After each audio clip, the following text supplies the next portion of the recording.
Hello guys, welcome to my YouTube channel. Today I am going to talk about class 10 science chapter first chemical reaction and equations. आज हम बात करेंगे कि chemical reactions and equations क्या होते हैं, equation को कैसे हम बनाते हैं, उसको कैसे बैलेंसिंग करते हैं, ठीक है। आज डिटेल में हम सारा ये पढ़ेंगे, ठीक है।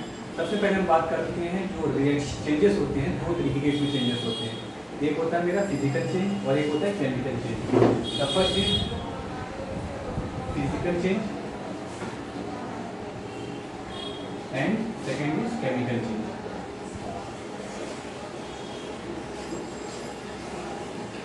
फिजिकल चेंज ऐसे चेंज होते हैं जहाँ पर केमिकल इन्वॉल्व नहीं होता है, ठीक है। फॉर एग्जांपल मतलब जहाँ पर फिजिकल प्रॉपर्टी अफेक्ट करती है, केमिकल इन्वॉल्व बिल्कुल नहीं होता है। For example melting of ice, melting of ice.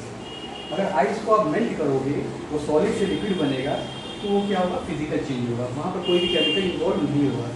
Example अगर आप 1 लीटर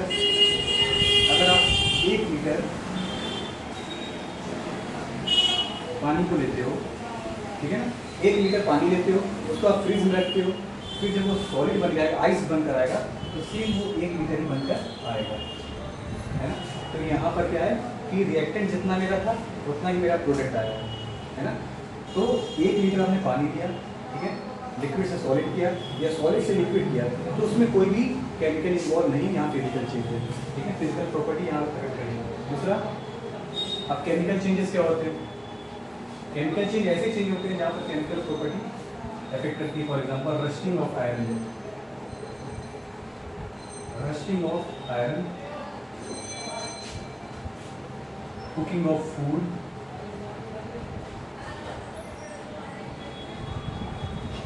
ठीक है,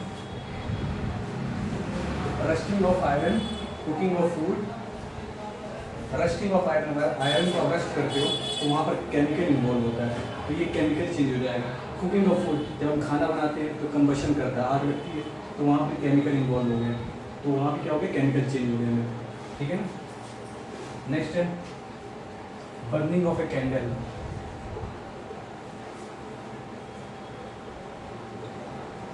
अगर आप कैंडल को जलाते हो तो ऊपर देखते हो कि इसके ऊपर से कंबशन होता है, आग लगती है, और नीचे जो वैक्स उसका होता है, मोम होता है, वो पिघलता है। तो ऊपर जो आग लग रही है तो वहाँ पर केमिकल चेंज हो गया, और नीचे जो इसका वैक्स होता है, वैक्स जो पिघलता है, मोम, वहाँ पर फिजिकल चेंज। तो यहाँ 2 चेंजेस होंगे, एक होगा केमिकल चेंज और एक होगा फिजिकल चेंज। तो बर्निंग ऑफ कैंडल में 2 चेंजेस है, physical change and chemical change, ठीक है। तो ये मेरे चेंजेस हो गए 2, फिजिकल चेंज और केमिकल चेंज क्या होते हैं। अब हम बात करेंगे कि केमिकल रिएक्शन क्या होता है। केमिकल रिएक्शन ऐसे रिएक्शन होते हैं जहाँ पर किसी 2 सब्सटेंसेस को हम एक साथ लाते हैं, ठीक है ना, और एक प्रोडक्ट फाइनल बनता है, उसको हम बोलते हैं केमिकल रिएक्शन, ठीक है। केमिकल रिएक्शन के एग्जाम्पल जैसा करें,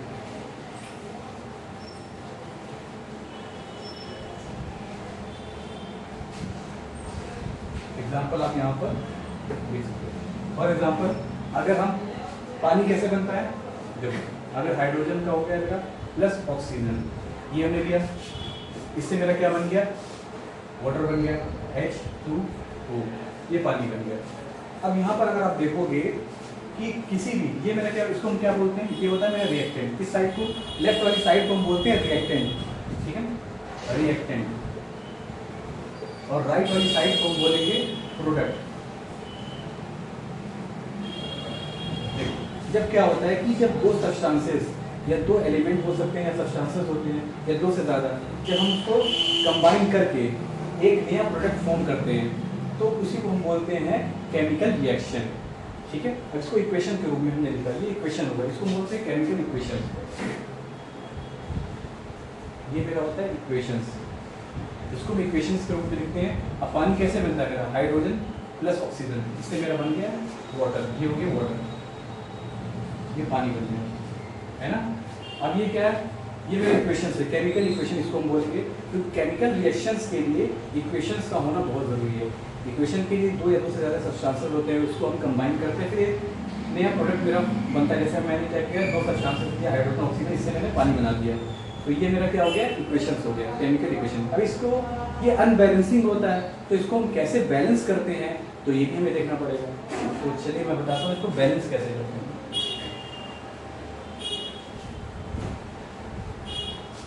क्योंकि बैलेंसिंग केमिकल इक्वेशन, हम बात करेंगे बैलेंसिंग केमिकल इक्वेशन,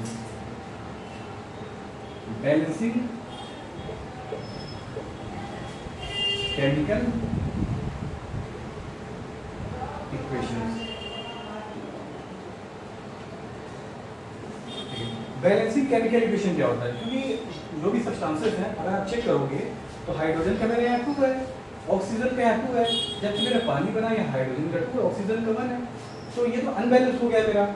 तो इसको बैलेंस कैसे करेंगे? तो बैलेंस करने के लिए सबसे पहले हमें ये जानना जरूरी कि बैलेंस हम क्यों करते हैं केमिकल इक्वेशन को।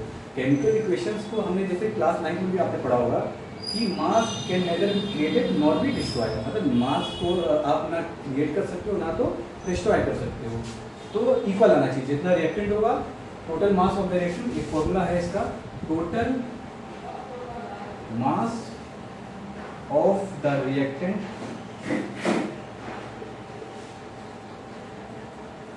will be equal to total mass of the product, mass of the product। ये मेरा फॉर्मूला है कि जो भी रिएक्टेंट का टोटल मास है, बैलेंसिंग करने का मतलब है यहाँ पर कि जो भी आपका रिएक्टेंट आएगा उसका मास होगा वो total mass of the product के इक्वल होना चाहिए, तभी वो बैलेंस करेगा। जैसे यहाँ देखो रिएक्टेंट में अगर हाइड्रोजन में 2 ऑक्सीजन 2 है, यहाँ पर तो इक्वल है रिएक्टेंट में, लेकिन आप प्रोडक्ट में देखोगे तो हाइड्रोजन 2 ऑक्सीजन लेकिन 1 है, तो ये अनबैलेंस हो गया। जबकि फॉर्मूला क्या बोलता है कि total mass of the reactant will be equal to total mass of the product. तो इस अनबैलेंसिंग को बैलेंसिंग करने के लिए हम क्या करेंगे, हम इसको बैलेंस करेंगे। तो इसको बैलेंस करने के लिए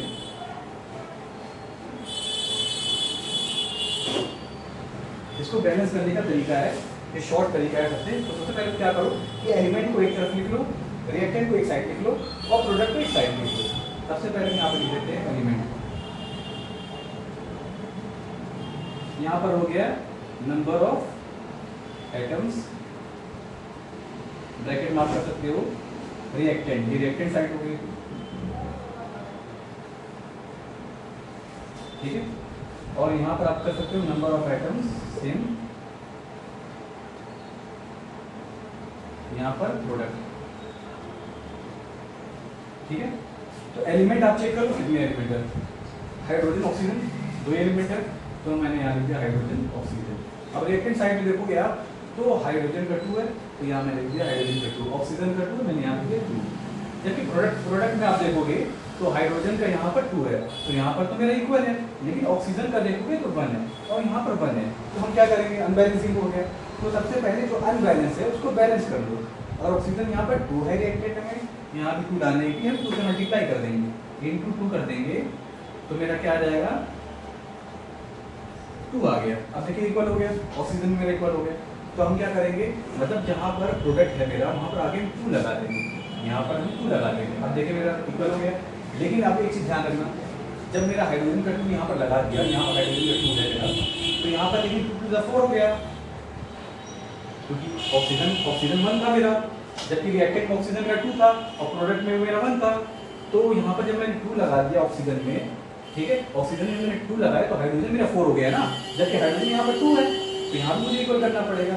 तो हम क्या करेंगे, यहाँ पर हाइड्रोजन में भी हम क्या करेंगे, यहाँ पर आगे 2 लगा देंगे। अब आप चेक करोगे तो यहाँ पर देखो 2 to the 4, यहाँ भी आ गया, यहाँ भी 4 हो गया, ऑक्सीजन का मेरा 2 आ गया, यहाँ पे ऑक्सीजन का मेरा 2। अब ये बैलेंस हो गया, ठीक है ना, क्योंकि आपने देखा यहाँ पर ऑक्सीजन मेरा 2 था, यहाँ पर 1 था, मैंने 2 से मल्टीप्लाई कर दिया, यहाँ पर मैंने 2 कर दिया। जब मैंने ऑक्सीजन का 2 कर दिया तो हाइड्रोजन मेरा 4 हो गया, जबकि हाइड्रोजन मेरा 2 था, 2 से मल्टीप्लाई कर दिया तो 4 आ गया। अब ये मेरा बैलेंस हो गया, ठीक है।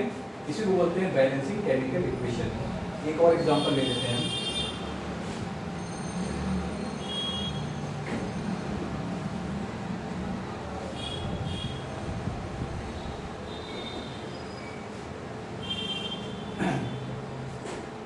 जैसे हम ले लेते हैं यहाँ पर Fe आयरन, ठीक है, प्लस वाटर H2O वाटर, इससे मेरा जो बन गया,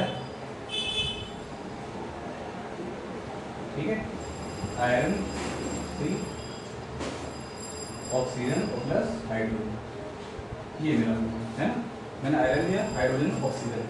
अब देखें यहाँ पर अगर आप चेक करोगे तो इसमें देखोगे ये भी अनबैलेंस है, ये भी इक्वेशन जो दिया है अनबैलेंस है, इसको भी बैलेंसिंग करने के लिए हम पहले क्या करेंगे, सारे एलिमेंट को एक साथ यहाँ लिख लेंगे, रिएक्टेंट में यहाँ लिख देंगे, एटम्स में यहाँ लिख देंगे, प्रोडक्ट में यहाँ लिख कर देंगे, ठीक है। तो सबसे पहले एलिमेंट में क्या कहते हैं, आयरन में Fe, तो यहाँ लिख देंगे Fe आयरन, हाइड्रोजन है और ऑक्सीजन, 3 एलिमेंट है ना। तो रिएक्टेंट साइड वाला पहले एक तरफ आप लिख लो, ठीक है ना। आयरन का क्या 1 है, हाइड्रोजन 2 है, ऑक्सीजन 1 है, हो गया। जबकि तुम्हारा प्रोडक्ट साइड में आयरन 3 है, तो मैंने लिख दिया आयरन का 3, ऑक्सीजन 4 है, ऑक्सीजन इधर है तो ऑक्सीजन मैंने 4 कर दिया, और हाइड्रोजन का 2 तो हाइड्रोजन का 2 यहाँ पर। अब आप चेक करो कि कहाँ पर मेरा बैलेंस है, कहाँ पर अनबैलेंस है। तो अगर आप चेक करो आयरन 1 है, यहाँ 3 है प्रोडक्ट में, तो यहाँ पर तो अनबैलेंस है। तो इसको बैलेंस करने क्या करेंगे, 3 से मल्टीप्लाई कर देंगे, 3 से मल्टीप्लाई कर देंगे तो ये 3 बैलेंस हो गए। हाइड्रोजन 2 है, यहाँ भी 2 है, सही है। ऑक्सीजन 1 है, यहाँ 4 है, तो यहाँ 4 से मल्टीप्लाई कर देंगे बैलेंस करने के लिए, तो 4 आ गया रिएक्टेंट साइड। अब ये बैलेंस हो गया। अब हम यहाँ चेक कर लेंगे, ठीक है। जैसे मैंने क्या किया, यहाँ पर मैंने 3 से मल्टीप्लाई कर दिया रिएक्टेंट साइड में, है ना, जबकि मेरा प्रोडक्ट साइड में ये 3 था, तो यहाँ पर 3 आ जाएगा। प्रोडक्ट में मेरा 3 दिया था, रिएक्टेंट में मेरा 1 था, तो 3 से मल्टीप्लाई कर दिया गया, मतलब 3 मैंने आयरन के साथ कर दिया, ठीक है, आयरन का बैलेंस हो गया। ऑक्सीजन का आप चेक करोगे, यहाँ पर मेरा प्रोडक्ट में 4 था, जबकि रिएक्टेंट में मेरा 1 था, 4 से मैंने मल्टीप्लाई किया 4, तो मतलब रिएक्टेंट साइड में हम 4 कर देंगे, 4 मतलब यहाँ पर आ जाएगा, ऑक्सीजन यहाँ पर है तो ये 4 यहाँ पर आ गया, है ना, ये 4 आ गया ऑक्सीजन के साथ। लेकिन आप देखोगे, चेक करोगे, जब ऑक्सीजन के साथ मैंने 4 कर दिया तो हाइड्रोजन तो मेरा 4 to 8 हो गया, हाइड्रोजन 8 हो गया, जबकि यहाँ पर हाइड्रोजन मेरा 2 है, तो अभी भी ये बैलेंस नहीं है। तो बैलेंस करने के लिए क्या करेंगे, हाइड्रोजन के साथ भी 4 कर देंगे हम, तो यहाँ पर कर देंगे 4, ठीक है ना। अब 4 to 8, अब ये बैलेंस हो गया। अब आप चेक करोगे तो आयरन मेरा रिएक्टेंट साइड में 3 है, प्रोडक्ट में भी 3 है, ठीक है ना। हाइड्रोजन का 8 है, तो यहाँ भी 8 है, ऑक्सीजन का 4 है, तो ऑक्सीजन के साथ ये भी 4 है, तो ये बैलेंस हो गया। इसे हम बोलते हैं बैलेंसिंग केमिकल इक्वेशंस। जो इक्वेशन अनबैलेंस होते हैं उसको हम बैलेंस ऐसे करते हैं, एलिमेंट्स आप एक साइड लिख लो, रिएक्टेंट एक साइड लिख लो, प्रोडक्ट एक साइड कर लो, ठीक है। तो ऐसे बहुत सारे एग्जांपल ले सकते हो इसमें।